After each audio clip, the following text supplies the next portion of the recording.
അങ്ങനെ ദേവൂട്ടി ജയകൃഷ്ണന്റെ തലയിൽ തലോടിയതും ജയകൃഷ്ണൻ പെട്ടെന്ന് കണ്ണു തുറന്നു. അപ്പോൾ കണ്ടു തന്നെ നോക്കി പുഞ്ചിരിയോടിരിക്കുന്ന ദേവൂട്ടിയെ.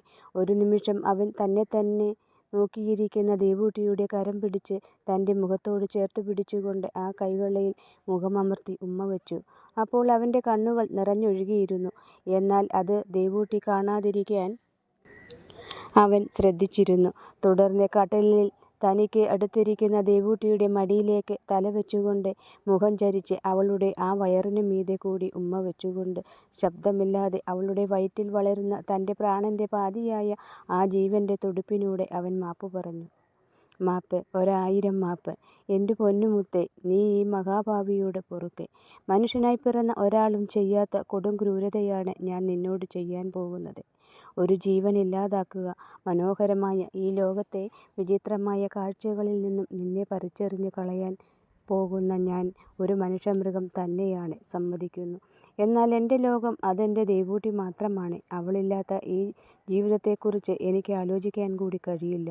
എനിക്കെൻ്റെ ദേവൂട്ടിയെ വേണം. അവളില്ലാണ്ട് എനിക്ക് കഴിയില്ല.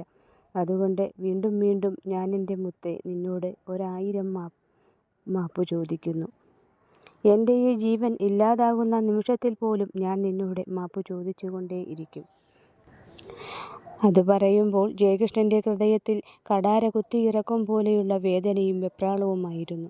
ഡോക്ടറുടെ നിർദ്ദേശപ്രകാരം തൻ്റെ പ്രാണനായ ദേവൂട്ടിയുടെ ജീവൻ അത് നിലനിർത്തണമെങ്കിൽ ജയകൃഷ്ണൻ അതിന് കൊടുക്കേണ്ടി വരുന്ന വില അത് അവരുടെ ഇരുവരുടെയും സ്നേഹത്തിൻ്റെ ഫലമായി കിട്ടിയ ആ കുരുന്നു ജീവനായിരുന്നു. ഓർക്കുന്തോറും അവൻ്റെ ഹൃദയം കത്തികൊണ്ട് കുത്തിക്കീറുന്ന വേദനയായിരുന്നു. അവൻ അല്പനേരം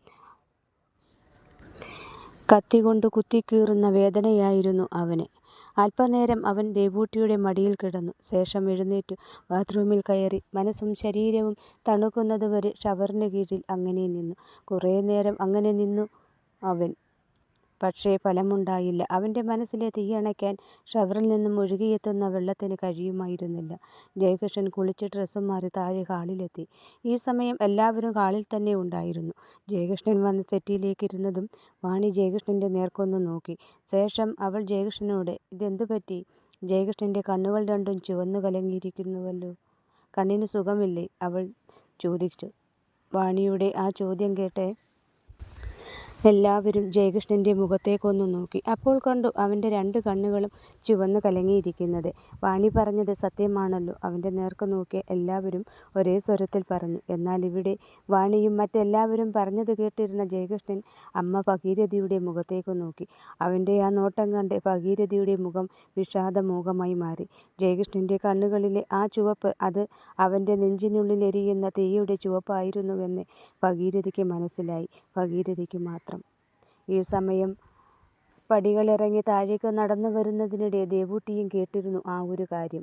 ജയകൃഷ്ണൻ്റെ അടുത്തെത്തിയതും അവൾ അവൻ്റെ കണ്ണുകളിലേക്ക് നോക്കി. അപ്പോൾ കണ്ടു അവൻ്റെ കണ്ണ് ചുവന്നു കിടക്കുന്നത്. അവൾ പെട്ടെന്ന് ഇതെന്താണ് പറ്റിയതെന്ന് ആംഗ്യ ഭാഷയിൽ ജയകൃഷ്ണനോട് ചോദിക്കുന്നു. കുളിക്കുന്നതിനിടെ കണ്ണിൽ സോപ്പ് വെള്ളം വീണതാണെന്ന് അവൻ കള്ളം പറഞ്ഞു. അതോടെ അവളുടെ മുഖത്തെ ആ പരിഭ്രമം മാറി. തുടർന്ന് അവൾ അവർക്കൊപ്പം അവിടെ ഇരിക്കാതെ പുറത്തേക്കിറങ്ങി. പുറത്തെ പുൽത്തകിടിലൂടെ നടന്ന് ഒരു തണൽമര ചുവട്ടിലെത്തി ആ മരത്തിൻ്റെ താഴെ പണി കഴിപ്പിച്ച ബെഞ്ചിലേക്കിരുന്നു. അങ്ങനെ ഒറ്റയ്ക്ക് ഇരിക്കെ അവളുടെ മനസ്സിൽ തൻ്റെ വീട്ടുകാരെക്കുറിച്ച് ഓർമ്മ വന്നു. അതോടെ അവരെ കാണാൻ വല്ലാത്തൊരാഗ്രഹം തോന്നി. എന്നാൽ തൻ്റെ ഈ ഒരവസ്ഥയിൽ ഇത്രയും ദൂരം ഒരു യാത്ര ചെയ്യാൻ ജയേട്ടൻ സമ്മതിക്കില്ല. അതുകൊണ്ട് തന്നെ തനിക്കാര്യം പറഞ്ഞാൽ അത് നടക്കില്ല. അതുകൊണ്ട് തൽക്കാലത്തേക്ക് ഈ ഒരു ആഗ്രഹം മറക്കുക, അതാണ് നല്ലത് എന്ന് തോന്നി. അതോടെ ദേവൂട്ടി ആ ഒരു കാര്യത്തെക്കുറിച്ച് പിന്നീട് ഓർത്തതേയില്ല. അങ്ങനെ എല്ലാം മറന്ന് ഇരിക്കെ അറിയില്ല, ദേവൂട്ടിയുടെ മനസ്സിനുള്ളിൽ എന്തോ വല്ലാത്തൊരു വിഷമം പോലെ. എന്നാൽ അതിൻ്റെ കാരണം അതെന്താണെന്ന് എത്ര ആലോചിച്ചു നോക്കിയിട്ടും അവൾക്ക് മനസ്സിലാക്കാൻ കഴിഞ്ഞില്ല. പക്ഷേ മനസ്സിനുള്ളിൽ അടക്കാൻ കഴിയാത്ത വിധത്തിലുള്ള ഒരു സങ്കടം നിറഞ്ഞു നിൽക്കുന്നു എന്ന് മാത്രം അറിയാം. ഈ സമയം ഹാളിൽ വീട്ടുകാർക്കൊപ്പമിരുന്ന ജയകൃഷ്ണൻ അവിടെ നിന്നും എഴുന്നേറ്റ് പുറത്തേക്കിറങ്ങി. ആ മരച്ചുവട്ടിൽ ബെഞ്ചിൽ തനിച്ചിരിക്കുന്ന ദേവൂട്ടിക്ക് അരികിലെത്തി. അവളുടെ തോളിൽ പിടിച്ച ശേഷം ദേവൂട്ടിക്കൊപ്പം ആ ബെഞ്ചിലേക്കിരുന്നു. ഈ സമയം ദേവൂട്ടി തനിക്കടുത്തായി വന്നിരുന്ന ജയകൃഷ്ണൻ്റെ മാറത്തേക്ക് തലചായ്ച്ച് അവനോട് ചേർന്ന് കിടന്നു. ഈ സമയം ദേവൂട്ടിയുടെ മുഖത്ത് നോക്കിയ ജയകൃഷ്ണൻ ശ്രദ്ധിച്ചു ദേവൂട്ടിയുടെ മുഖത്തെ ആ വിഷാദഭാവം. അവൻ അതേക്കുറിച്ച് ദേവൂട്ടിയോട് ചോദിച്ചു. ഇതെന്തുപറ്റി മുഖം വല്ലാതെ വാടിയിരിക്കുന്നത്? എന്തെങ്കിലും തരത്തിലുള്ള സുഖമില്ലായ്മ തോന്നുന്നുണ്ടോ തനിക്ക്? എന്നാൽ ഇവിടെ അവൻ പറഞ്ഞതെല്ലാം കേട്ടിരുന്ന ദേവൂട്ടിയാകട്ടെ അവൻ്റെ ആ ചോദ്യങ്ങൾക്ക് മറുപടിയൊന്നും പറയാതെ അവൻ്റെ മാറത്തേക്ക് മുഖമണച്ചു കിടന്നു. അങ്ങനെ കിടക്കെ അവളുടെ മിഴികൾ നിറഞ്ഞൊഴുകി. അത് ജയകൃഷ്ണൻ കാണാതിരിക്കാനായി അവൾ ശ്രദ്ധിച്ചിരുന്നു. അങ്ങനെ അവൻ്റെ മാറിൽ പറ്റിച്ചേർന്ന് കിടക്കെ ദേവൂട്ടിയുടെ മനസ്സിൽ കുമിഞ്ഞുകൂടിയ ആ സങ്കടം പതിയെ പതിയെ കുറഞ്ഞു തുടങ്ങി. ഒടുവിൽ മനസ്സിന് ഒരല്പം സമാധാനം തോന്നിയതും ദേവൂട്ടി ജയകൃഷ്ണൻ്റെ മാറിൽ നിന്നും മുഖം മാറ്റി അവൻ്റെ മുഖത്തേക്ക് നോക്കി. തുടർന്ന് തൻ്റെ ആംഗ്യഭാഷയിൽ അവൾ പതിയെ പറഞ്ഞു. എന്തോ എനിക്കറിയില്ല ജയേട്ടാ, മനസ്സിനുള്ളിൽ വല്ലാത്തൊരു തരം വിഷമവും പേടിയും തോന്നുന്നു. നമുക്കിടയിൽ എന്തോ സംഭവിക്കാൻ പോകുന്നത് പോലെ ഒരു തോന്നൽ. അതോടെ എൻ്റെ മനസ്സ് വല്ലാതെ അസ്വസ്ഥമായി. അതാണ് ഞാൻ. അവൾ പറഞ്ഞു നിർത്തി. തുടർന്ന് അവൾ വീണ്ടും പറഞ്ഞു തുടങ്ങി. നമുക്കിടയിൽ എന്തുതന്നെ പ്രശ്നമുണ്ടായാലും ഈ ദേവൂട്ടിക്ക് ജയേട്ടൻ്റെ നെഞ്ചിൽ ചൂടേറ്റ് ഇതുപോലെ എന്നുമിങ്ങനെ കിടന്നാൽ മാത്രം മതി എന്ന് പറഞ്ഞുകൊണ്ട് വീണ്ടും ജയകൃഷ്ണൻ്റെ മാറത്തേക്ക് ചാഞ്ഞു കിടന്നു അവൾ. അതോടെ ജയകൃഷ്ണൻ ഒരു കൊച്ചുകുട്ടിയെ തലോടും പോലെ ദേവൂട്ടിയെ തലോടി. അങ്ങനെയിരിക്കെ ജയകൃഷ്ണൻ്റെ മനസ്സിൽ ദേവൂട്ടി പറഞ്ഞ ആ കാര്യം കേട്ട് അവൻ്റെ നെഞ്ചൊന്ന് കാളി. ആ കാളലിൽ ഡോക്ടർ പറഞ്ഞ കാര്യങ്ങൾ ദേവൂട്ടി അറിഞ്ഞു കാണുമോ എന്ന സംശയമായിരുന്നു അവൻ്റെ ആ ആളലിന് കാരണം. തുടർന്ന് അല്പനേരം കൂടി അവർ ഇരുവരും അവിടെ ഇരുന്നു. ശേഷം ജയകൃഷ്ണൻ ദേവൂട്ടിയും കൂട്ടി തിരിച്ച് മുറിയിലേക്ക് നടന്നു. അന്നും രാത്രി ചെമ്പകശ്ശേരിയിൽ എല്ലാവരും ഉറങ്ങിക്കഴിഞ്ഞിട്ടും ഒരാൾ മാത്രം ഉറങ്ങാതെ കണ്ണുകൾ തുറന്ന് മുറിയിലെ ഇരുട്ടിലേക്ക് നോക്കി നിശബ്ദനായി കിടക്കുകയാണ്. ഇടയ്ക്ക് കട്ടിലിൽ നിന്നും എഴുന്നേറ്റ് ജനാലയ്ക്കരികിലെത്തി പുറത്തെ ഇരുട്ടിലേക്ക് നോക്കി അങ്ങനെ നിന്നു. ചെമ്പകശ്ശേരിയിൽ ആ രാത്രിയിൽ ഉറങ്ങാതെ ജനാലയ്ക്കരികിൽ വന്നു നിന്ന് ഇരുട്ടിലേക്ക് നോക്കി നിന്ന ആ ഒരാൾ അത് ജയകൃഷ്ണനായിരുന്നു. ഇന്ന് ഹോസ്പിറ്റലിൽ വച്ച് ഡോക്ടർ രാധിക ദേവൂട്ടിയെക്കുറിച്ച് അവനോട് പറഞ്ഞ കാര്യങ്ങൾ കേട്ടുകഴിഞ്ഞതോടെ അവൻ്റെ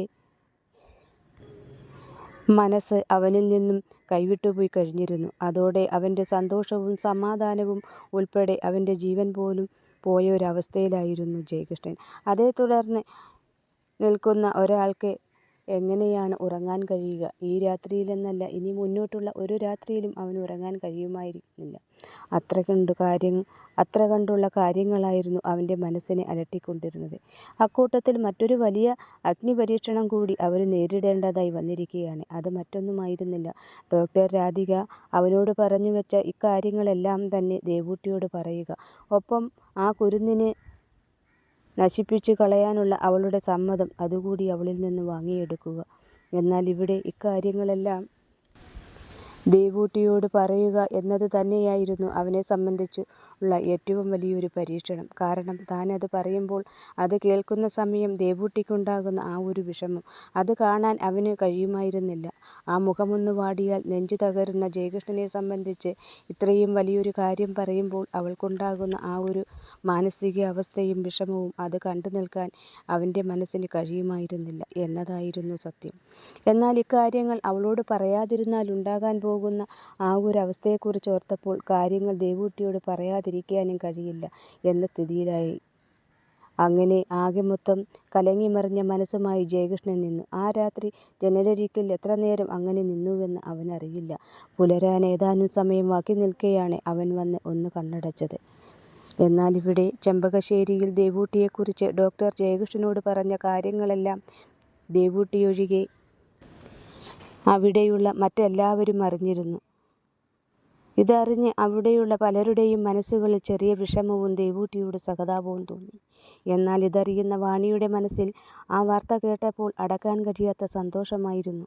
കാരണം അത്ര കണ്ട് അവൾ ജയകൃഷ്ണനെ സ്വന്തമാക്കാൻ ആഗ്രഹിച്ചിരുന്നു. തനിക്ക് കിട്ടാത്ത ആ ഭാഗ്യം മറ്റൊരാളും അനുഭവിക്കരുതെന്ന ഒരു വാശി അവൾക്കുണ്ടായിരുന്നു. എന്നാൽ അതിനെയെല്ലാം തകിടം മറിച്ചുകൊണ്ടാണ് ദേവൂട്ടി ജയകൃഷ്ണൻ്റെ ജീവിതത്തിലേക്ക് കടന്നു വന്നത്. മാത്രവുമല്ല, അവർ തമ്മിലുള്ള അവരുടെ ആ പ്രണയം കൂടി കാണേണ്ടി വരികയും ചെയ്തു. അതിൻ്റെ നൊമ്പരം തെല്ലൊന്നുമായിരുന്നില്ല വാണിയുടെ മനസ്സിൽ. അതിൻ്റെ പകയായിരുന്നു അവൾക്ക് ദേവൂട്ടിയോട്. ഉണ്ടായിരുന്നത്. അതുകൊണ്ടുതന്നെ അവൾ കേട്ട ഈ വാർത്ത അവളുടെ മനസ്സിനും കാതിനും അത്ര കണ്ട് സന്തോഷമാണ് നൽകിയത്. എന്നാൽ ഇവിടെ ഡോക്ടർ പറഞ്ഞ കാര്യങ്ങൾ ദേവൂട്ടിയോട് പറയാൻ ഭഗീരഥിയും ജയകൃഷ്ണനെയാണ് ഏർപ്പെടുത്തിയത്. എന്നാൽ ദിവസങ്ങൾ മുന്നോട്ട് പോയതല്ലാതെ ജയകൃഷ്ണൻ ദേവൂട്ടിയോട് കാര്യങ്ങൾ പറഞ്ഞിരുന്നില്ല. കാരണം അത് കേൾക്കുമ്പോൾ അത് അവൾക്കുണ്ടാകുന്ന വിഷമം അതുകൊണ്ട് മാത്രമായിരുന്നില്ല, മറിച്ച് അമ്മയാകാൻ പോകുന്നതിൻ്റെ സന്തോഷത്തിൽ നടക്കുന്ന ദേവൂട്ടിയോട് ആ കുഞ്ഞിനെ കളയണമെന്ന് എങ്ങനെയാണ് അവൻ പറയുക? അതുമാത്രമല്ല, അത് പറയുമ്പോൾ അത് പറയുന്ന ജയകൃഷ്ണൻ്റെ മാനസികാവസ്ഥയും അതും ഒന്ന് ചിന്തിക്കേണ്ടത് തന്നെയായിരുന്നു. അതുകൊണ്ട് തന്നെ ജയകൃഷ്ണൻ ദേവൂട്ടിയോട് ഇക്കാര്യം പറയാനുള്ള ധൈര്യവും ഉണ്ടായിരുന്നില്ല. അങ്ങനെ ദിവസങ്ങൾ ഓരോന്നും മുന്നോട്ട് പോയിക്കൊണ്ടിരിക്കെ ജയകൃഷ്ണൻ്റെ മനസ്സിൽ ദിവസങ്ങൾ മുന്നോട്ട് പോകുന്തോറും ദേവൂട്ടിയുടെ ജീവന് അത് ആപത്തുണ്ടാകുമെന്നോർത്തതോടെ അവൻ്റെ മനസ്സിൽ വല്ലാത്ത ഭയം തോന്നി. അതോടെ ജയകൃഷ്ണൻ അവനോട് ഡോക്ടർ പറഞ്ഞ കാര്യങ്ങൾ ദേവൂട്ടിയോട് പറയാൻ തീരുമാനിക്കുന്നു. അങ്ങനെ ഒരു ബുധനാഴ്ച ദിവസം, സമയം വൈകുന്നേരം 3 മണി, ജയകൃഷ്ണൻ ദേവൂട്ടിയും കൂട്ടി ഗാർഡനിലെ ആ തണൽമര ചുവട്ടിലെ ബെഞ്ചിൽ വന്നിരുന്നു. രാവിലെ കോളേജിൽ പോയ ജയകൃഷ്ണൻ ഈയൊരു കാര്യം പറയുന്നതിനായി ഉച്ചകഴിഞ്ഞ് ലീവ് എടുത്തിരുന്നു. അങ്ങനെ രണ്ടാളും ആ മരച്ചുവട്ടിലെ ബെഞ്ചിൽ വന്നിരുന്നു. രണ്ടാളും നിശബ്ദരായി ഇരിക്കുകയാണ്. ആ നിശബ്ദതയിൽ ജയകൃഷ്ണൻ്റെ മനസ്സ് അവനറിയാവുന്ന ദൈവങ്ങളെയെല്ലാം വിളിച്ച് പ്രാർത്ഥിക്കുന്നുണ്ട്. കാരണം അവൻ പറയാൻ പോകുന്ന ഈയൊരു കാര്യം കേട്ട് ദേവൂട്ടിക്കുണ്ടാകുന്ന മനോവിഷമത്തിൻ്റെ ശക്തി കുറയ്ക്കാനും ഒപ്പം താൻ പറയുന്ന കാര്യങ്ങളെല്ലാം ക്ഷമയോടെ നിന്ന് കേൾക്കാനുമുള്ള മനസ്സ് അവൾക്ക് നൽകണമേ ആയിരുന്നു ആ പ്രാർത്ഥന. എന്നാൽ ഇവിടെ ദേവൂട്ടിയുടെ മനസ്സിൽ തൻ്റെ ഉദരത്തിൽ കിടക്കുന്ന ആ കുരുന്നിനെക്കുറിച്ചുള്ള സ്വപ്നങ്ങളായിരുന്നു. അങ്ങനെ സമയം മുന്നോട്ട് നീങ്ങിക്കൊണ്ടിരിക്കെ അവർ രണ്ടാളും പരസ്പരം ഒന്നും പറയാതെ നിശബ്ദരായി തന്നെ ഇരിക്കുകയാണ്. നിശബ്ദയായി ജയകൃഷ്ണനൊപ്പം ആ ബെഞ്ചിലിരിക്കുന്ന ദേവൂട്ടി ജയകൃഷ്ണൻ്റെ മേൽ ചാരിയാണ് ഇരിക്കുന്നത്. അങ്ങനെ നീണ്ടുപോകുന്ന ആ നിശബ്ദതയ്ക്കൊടുവിൽ ജയകൃഷ്ണൻ പതിയെ സംസാരിച്ചു തുടങ്ങി. ദേവൂട്ടിയെ ആദ്യമായി കണ്ട നിമിഷം മുതൽ ഇന്ന് ഇതുവരെയുള്ള എല്ലാ കാര്യങ്ങളും അവൻ ദേവൂട്ടിയോട് ഒരു കഥ പറയും കണക്കെ പറഞ്ഞു. അങ്ങനെ ആ കാര്യങ്ങളിൽ പറഞ്ഞു വന്നതിൻ്റെ കൂട്ടത്തിൽ ജയകൃഷ്ണൻ ഇത്രയും കൂടി പറഞ്ഞു. അല്ല, അത് ദേവൂട്ടിയോട് ചോദിച്ചു. ധൃതി പിടിച്ച് ഇപ്പോഴേ ഈ കല്യാണം വേണ്ടിയിരുന്നില്ല എന്ന്. കുറച്ചുനാൾ കൂടി പ്രണയിച്ച് നടന്നതിന് ശേഷം മതിയായിരുന്നു വിവാഹമെന്ന്. ജയകൃഷ്ണൻ്റെ ആ അഭിപ്രായത്തെ ദേവൂട്ടിയും ശരിവെച്ചു. കുറച്ചുനാൾ കൂടി പ്രണയിച്ച് നടക്കാമായിരുന്നു, അത് ഇനി നടക്കില്ലല്ലോ എന്ന് ദേവൂട്ടിയും. തൻ്റെ അഭിപ്രായം പറഞ്ഞു കേട്ടതും ജയകൃഷ്ണൻ പെട്ടെന്ന്, അങ്ങനെയെങ്കിൽ ദേവു, നമുക്ക് കുട്ടികൾ ഇപ്പോൾ വേണ്ട. അതിനാൽ ഈ കുഞ്ഞിനെ വേണ്ട എന്ന് വെച്ചാലോ? ഒരു ചെറു തമാശ പറയും പോലെയാണ് ജയകൃഷ്ണൻ ദേവൂട്ടിയോട് ആ കാര്യം പറഞ്ഞത്. അത് കേട്ടതും അതുവരെ അവൻ്റെ മാറിൽ ചാരി കിടന്ന ദേവൂട്ടി പെട്ടെന്ന് അവനിൽ നിന്നും വിട്ടകന്നുകൊണ്ട് അവൻ്റെ മുഖത്തേക്ക് അതിരൂക്ഷമായി ഒന്ന് നോക്കി നിന്നു. അവളുടെ ആ നോട്ടത്തിൻ്റെ ശക്തിയിൽ ഒരു നിമിഷം താൻ എരിഞ്ഞില്ലാതായി തീരുമോ എന്ന് അവൻ തന്നെ ഭയന്നു.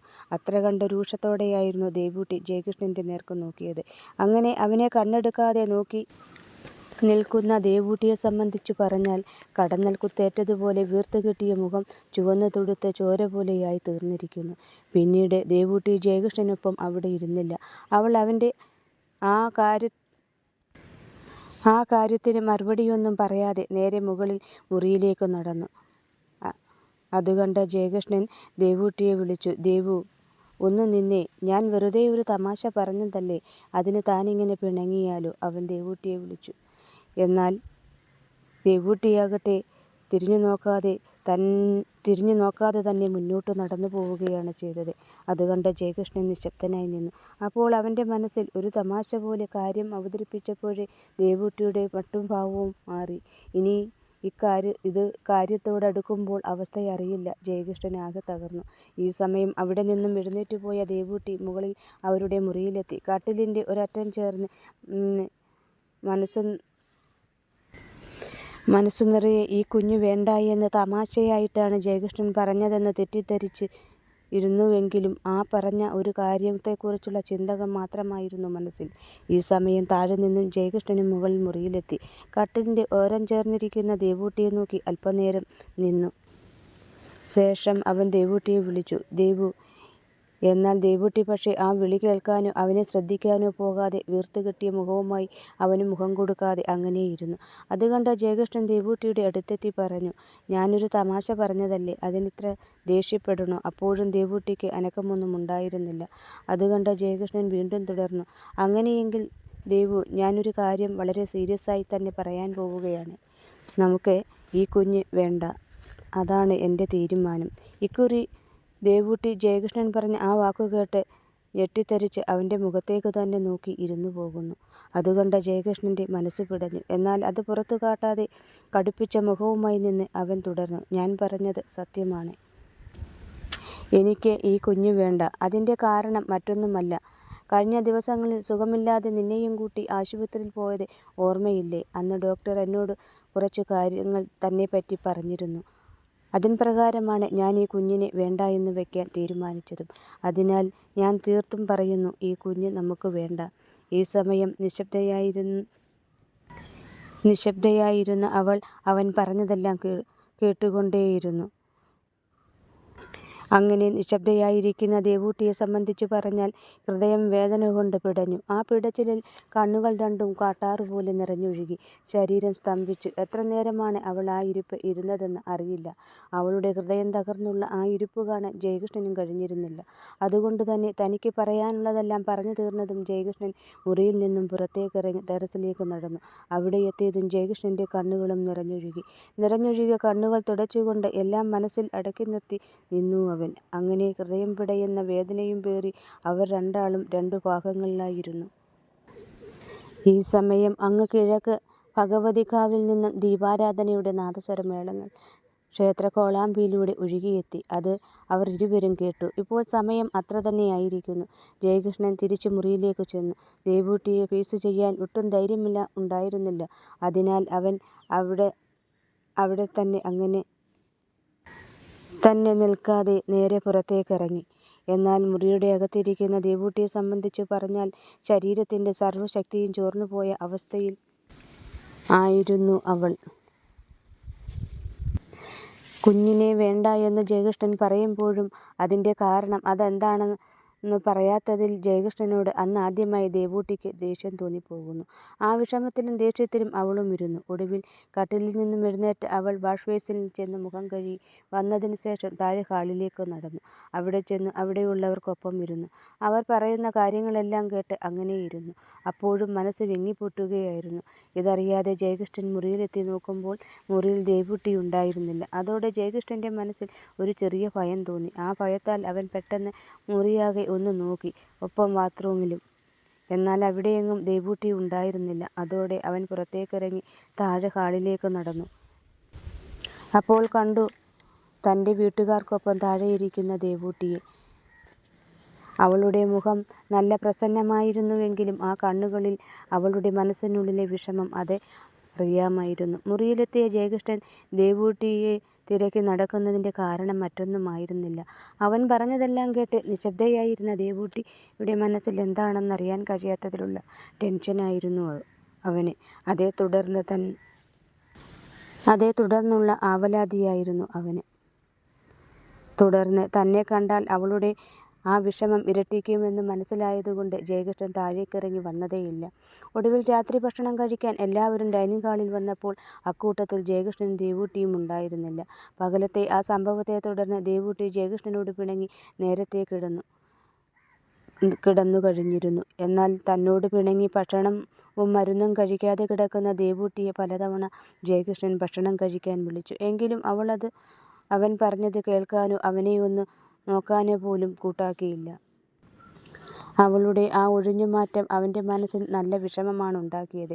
ദേവൂട്ടി ഭക്ഷണം കഴിക്കാൻ വരാത്തതിനാലും കഴിഞ്ഞ കുറച്ച് ദിവസങ്ങളായി മനസ്സിൽ കൊണ്ടുനടന്ന ആ ഒരു വിഷമത്തിൻ്റെ കാഠിന്യം കുറഞ്ഞുവെങ്കിലും ഇനിയും കണ്ടിട്ടില്ലാത്ത തൻ്റെ ജീവൻ്റെ പാതിയെ വേണ്ടെന്ന് തീരുമാനിക്കുമ്പോഴും ആ മുഖവും ആ രൂപവും ഇനിയും ജീവിതത്തിൽ ഒരിക്കലും കാണാൻ കഴിയില്ലെന്ന സത്യം തിരിച്ചറിയുമ്പോഴുണ്ടാകുന്ന മനസ്സിൻ്റെ വിങ്ങലിൽ അവനും അവൻ്റെ വിശപ്പും ദാഹവുമെല്ലാം നഷ്ടപ്പെട്ടു കഴിഞ്ഞിരുന്നു. പിന്നെ ഇത് മറ്റുള്ളവരെ ബോധ്യപ്പെടുത്തുക രക്ഷപ്പെടുത്തുന്നതിന് വേണ്ടി മാത്രമായിരുന്നു. അങ്ങനെ അന്നു രാത്രിയിൽ ഭക്ഷണം കഴിക്കാൻ രണ്ടാളും പോയിരുന്നില്ല. ഉറങ്ങാൻ എന്ന ഭാവത്തിൽ ദേവൂട്ടി കട്ടിലിൻ്റെ ഓരം ചേർന്ന് നേരത്തെ കിടന്നു കഴിഞ്ഞിരുന്നു. എന്നാൽ കുറേ വൈകിയാണ് ജയകൃഷ്ണൻ വന്നു കിടന്നത്. ജയകൃഷ്ണൻ കട്ടിലിൽ വന്നു കിടന്നതും അല്പം കഴിഞ്ഞതും ദേവൂട്ടി കട്ടിലിൽ നിന്നും എഴുന്നേറ്റു. മുറിയിലെ ലൈറ്റിടാതെ അവൾ ജനാലയ്ക്കരികിലെത്തി ജനാല തുറന്ന് പുറത്തെ ഇരുട്ടിലേക്ക് നോക്കി നിന്നു. അങ്ങനെ പുറത്തെ ഇരുട്ടിലേക്ക് നോക്കി നിൽക്കുന്ന ദേവൂട്ടിയുടെ പിന്നിലായി ജയകൃഷ്ണനും വന്നു നിന്നു. തൻ്റെ പിന്നിൽ ജയകൃഷ്ണൻ്റെ സാമീപ്യം മനസ്സിലാക്കിയ ദേവൂട്ടി പെട്ടെന്ന് അവിടെ നിന്നും പിന്തിരിഞ്ഞു മാറാൻ തുടങ്ങി. അത് മനസ്സിലാക്കിയ ജയകൃഷ്ണൻ അവളുടെ കയ്യിൽ പിടിച്ചു അവളെ അവിടെ തന്നെ പിടിച്ചു നിർത്താൻ ശ്രമിച്ചു. എന്നാൽ അവൾ അവനിൽ നിന്നും ഒഴിഞ്ഞു മാറാൻ ശ്രമിച്ചു. അതോടെ ജയകൃഷ്ണൻ ദേവൂട്ടിയെ വിളിച്ചു. ദേവൂട്ടി, പ്ലീസ്, ഞാൻ പറയുന്നത് മുഴുവൻ ഒന്ന് കേൾക്കാനുള്ള ക്ഷമയെങ്കിലും നീ കാണിക്കണം. ഈ കുഞ്ഞിനെ വേണ്ട എന്ന് വയ്ക്കാൻ പറഞ്ഞ എൻ്റെ മാനസികാവസ്ഥയും വിഷമവും എന്താണെന്നും എത്രയാണെന്നും എന്താണ് നീ മനസ്സിലാക്കാത്തത്? അപ്പോൾ അതിൻ്റെ അർത്ഥം നീ എന്നെ ഇതുവരെ മനസ്സിലാക്കിയിട്ടില്ല എന്നല്ലേ? അത് കേട്ടതും ദേവൂട്ടി ഒന്നടങ്ങി. ഞാൻ പറഞ്ഞത് സത്യമല്ലേ? നീ എന്നെ മനസ്സിലാക്കിയിട്ടില്ല. അങ്ങനെ നീ എന്നെ മനസ്സിലാക്കിയിരുന്നുവെങ്കിൽ എൻ്റെ ജീവൻ്റെ പാതിയായ ആദ്യത്തെ ആ കുരുന്നിനെ ഈ ജീവിതത്തിൽ ഒരിക്കലും കാണാൻ കഴിയില്ല എന്ന സത്യം മനസ്സിലാക്കി ആ ജീവൻ വേണ്ട എന്നും ഞാൻ പറയണമെങ്കിൽ അതിന് തക്കതായ കാരണമുണ്ട്. എന്നാൽ പോലും അതിനെ ഇല്ലാതാക്കുന്നത് ഓർക്കുമ്പോൾ എൻ്റെ ഹൃദയം പിടയുകയാണ്. അതെന്താ നീ ഓർക്കാതെ പോയത്? അതേ ദേവു, നിന്നെപ്പോലെ തന്നെ നെഞ്ചുപിടയുന്ന വേദനയോടെയാണ് ഞാനും ഇവിടെ നിൽക്കുന്നത്. അല്ല, അതിലും 100 ഇരട്ടി നൊമ്പരം മനസ്സിലടക്കി പിടിച്ചുകൊണ്ടാണ് ഞാൻ നിൽക്കുന്നത്. നിനക്കറിയാമോ, ആ ജീവൻ എനിക്ക് സ്വന്തമാക്കാൻ ഞാൻ മറ്റൊരു ജീവൻ കൊടുക്കേണ്ടി വരും. ആ ജീവൻ മറ്റാരുടെയുമല്ല, എൻ്റെ ജീവൻ്റെ ജീവനായ നിന്നെ തന്നെ. പക്ഷേ അതിനെനിക്ക് കഴിയില്ല. ആരുടെ ജീവൻ നഷ്ടപ്പെട്ടാലും എൻ്റെ തന്നെ ജീവൻ പോയാൽ പോലും നിന്നെ നഷ്ടപ്പെടുത്തിക്കൊണ്ടുള്ളൊരു ജീവിതം ഈ ജയകൃഷ്ണന് കഴിയില്ല. ഇപ്പോൾ ഒരു കുഞ്ഞിന് ജന്മം നൽകാനുള്ള ആരോഗ്യസ്ഥിതി നിൻ്റെ ഈ ശരീരത്തിനില്ല. അതുകൊണ്ടാണ് അടിക്കടി തനിക്ക് ഇങ്ങനെ വയ്യാണ്ടാകുന്നത്.